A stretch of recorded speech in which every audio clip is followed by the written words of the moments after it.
जन गण मंगलदायक जय हे भारत भाग्य विधाता जय हे जय हे जय जय जय। కదిరి నియోజకవర్గ ప్రజలకు మరియు దేశ ప్రజలకు మా సంస్థ ద్వారా రిపబ్లిక్ డే శుభాకాంక్షలు. మనకు స్వాతంత్రం వచ్చిన తర్వాత మన పెద్దలు ఇంత పెద్ద దేశాన్ని ఏ విధంగా పాలించుకోవాలా, ఏ విధంగా ముందుకు తీసుకోవాలా అనే ఆలోచనతో ఒక ముసాయిదా కమిటీని ఏర్పాటు చేయడం జరిగింది. ఈ ముసాయిదా కమిటీకి మన డాక్టర్ బిఆర్ అంబేద్కర్ గారు చైర్మన్ గా వహించారు.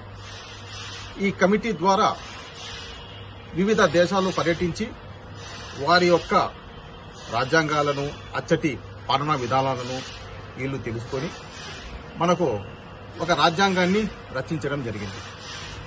ఈ రాజ్యాంగం అమలు చేయాలా, ఈ రాజ్యాంగం అమలు చేయడానికి ఒక తేదీ, అది 1950 జనవరి 26 తేదీ నుంచి మనకు ఈ రాజ్యాంగం అమలులోకి వచ్చింది.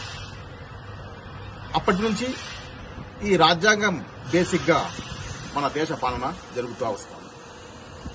ప్రస్తుతం భారతదేశ పరిస్థితి ఎట్లుందంటే,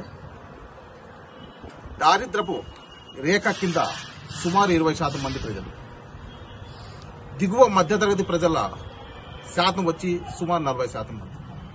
అంటే ఇన్ని సంవత్సరాలు అయితే ఉంది మనకు స్వాతంత్రం వచ్చి, ఇంకా మనం అభివృద్ధి చెందుతూనే ఉన్నాము, ఇంకా మనకు ఉన్నత తరగతికి మన ప్రజలు ముందుకు పోలేకపోతున్నారు.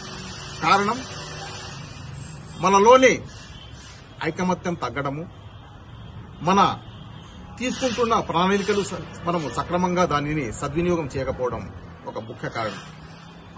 అదేవిధంగా దేశంలో ఎట్లుందంటే పరిస్థితి, విభజించు పాలించడం అనేది ఆంగ్లేయుల పద్ధతి, మన దేశ భారతీయుల పద్ధతి కాదది. తద్వారా దేశ అభివృద్ధి చెందడం కాదు, దేశంలో అభివృద్ధి శూన్యానికి పోతుంది. అది మనము గుర్తుంచుకుని ముందుకు పోవాలి. అదేవిధంగా ఇప్పుడు మనము అక్కడ ఇక్కడ చూస్తూ ఉంటాము, మన స్వాతంత్ర సమర యోధులకు చులకనగా మాట్లాడుతూ ఉంటారు.